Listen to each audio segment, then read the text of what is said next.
let's look at the transcription and translation. So there are two processes to produce protein. Transcription goes from DNA to RNA, or specifically from DNA to mRNA.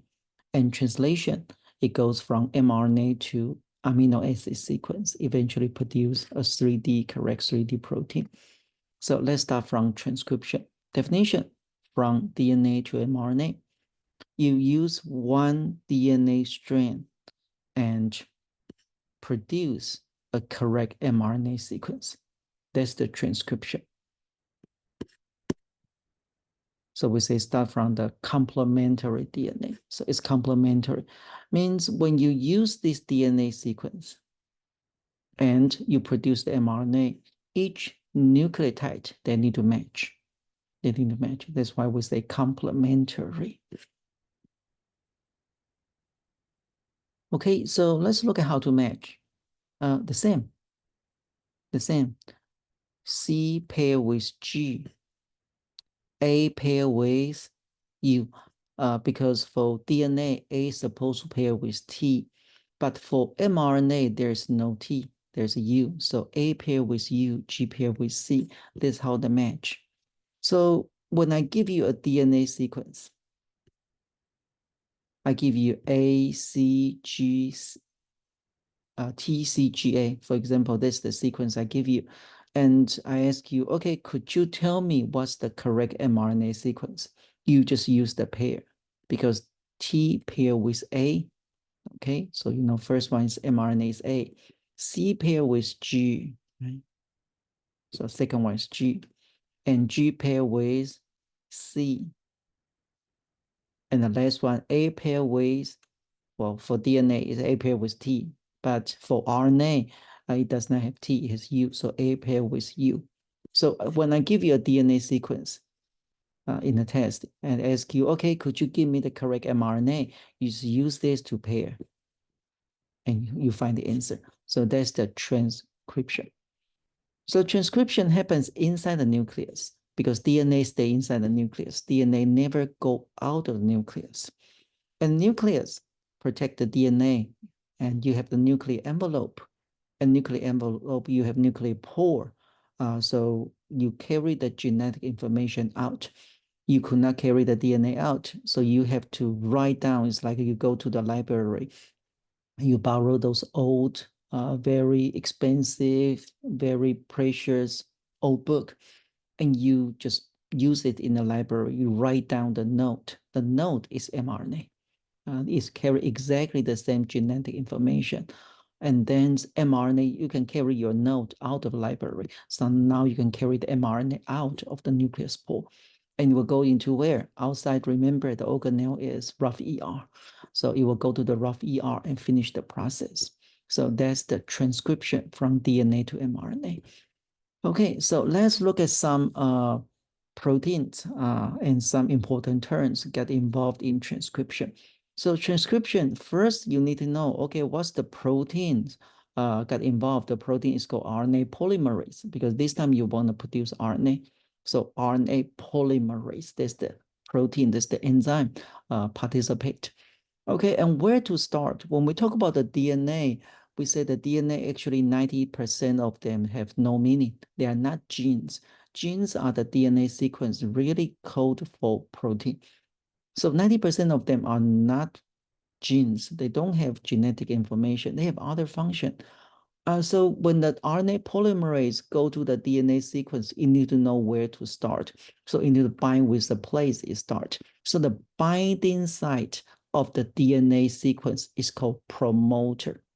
It's called promoter. So RNA polymerase, when it go to this DNA, is a long sequence. You know, okay, that's the place to bind to start. So the starting point is called promoter. Promoter in the DNA sequence. And it will start the transcription, start from here. RNA polymerase, start from the promoter. Okay, start, keep going. Eventually, when it need to know this is the place to end, so it won't keep going down. And the end place is called terminator. So in the DNA sequence, there's a promoter and there is and followed by the gene, because this you really carry genetic information. So this DNA sequence is called a gene, and it ends with terminator. And transcription start from promoter. You just keep going, produce the correct complementary mRNA, and eventually when you reach the terminator, it dissociate and finish the process. And when they do the transcription, what's the complementary sequence? I told you how to do, right? Because nucleic acid, they match. So if I give you this DNA sequence, say A, C, T, C, could you give me the correct mRNA sequence? Yes, we match them. So A pair with U, C pair with G, T pair with A, C pair with G. So the correct mRNA sequence will be the UGAG. And compare with DNA, when we talk about DNA duplication, I gave you the A, C, T, C, and you know A pair with T, right? This time it's DNA, it's not U, is T. C pair with G, T pair with A, C pair with G. So almost identical. The only difference is we just replace the T with U, because RNA does not have T. Only DNA has T, RNA has U. So the transcription process, the pairings, you find almost identical to the DNA pairing. It's complementary. That's why we call it complementary. Okay, so the process to go from DNA, which is a double helix, double strand, to mRNA, this process called transcription. Okay, so let's look at transcription. Start from in the nucleus, the enzyme we use, RNA polymerase. And the product, a mRNA sequence, messenger RNA. And those mRNA we know is complementary to the DNA sequence, to the DNA gene, because those DNA, they have function, they can code for proteins, so we call them gene. And in those DNA sequence, there are a few meaningful sequence, like we have the promoter, because the RNA polymerase need to know, okay, that's the place to start. So promoter is the starting points. That's the RNA polymerase bind. And then they will start to read the DNA sequence and keep transcribe. And you have the tRNA to carry its complementary amino acid here, and to, sorry, not tRNA. You have the RNA polymerase use the complementary. So each one, the A pair with U, G pair with C, so you can produce a correct mRNA sequence. So that's the transcription. That's the transcription. So when you finish, you produce a complementary mRNA sequence. Okay, now you have an mRNA sequence. You are ready to take the mRNA out of the nucleus. You need to do translation. And translation happens in rough ER because you need a ribosome to help the translation. So only the mRNA can go out of the nucleus. DNA could not. DNA always stay inside the nucleus. So now the mRNA can go out of nucleus pore. That's the hole you find in the nuclear envelope. Now it go out the nucleus, it go to the rough ER. And rough ER is rough because they have ribosome.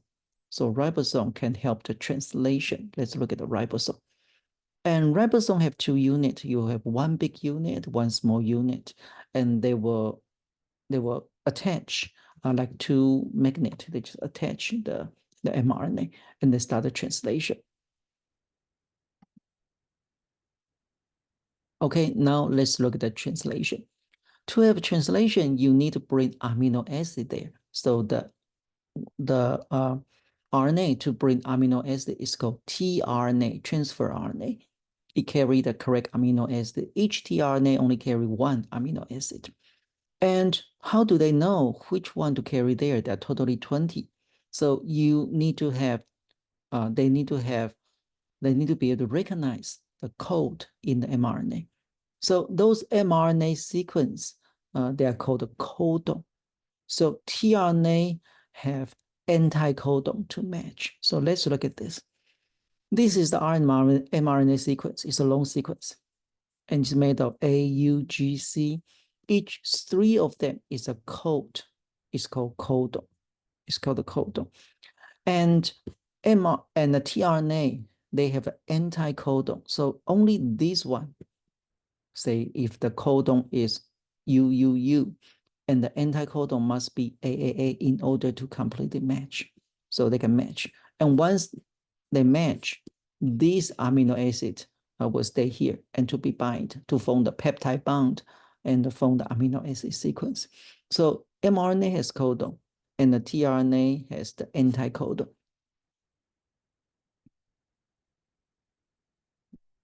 Okay, so let's look at the translation. There are three processes. Start from initiation, elongation, and finally you have the termination. So why every three RNA code is called a codon? The reason is there are totally only 4 different RNA nucleotides, A, U, G, and C. You need to use those 4 to code 20 amino acid, which is mathematically impossible to use 4 to code 20. So you have to use 4 multiplies 4 multiply 4. Totally you have 64 different kind of combination by using every 3 as a codon. So totally you find this combination, totally you have 64 different kind to code 20 amino acid. So some of them actually represent the same amino acid. So you're able to use 4 to code 20.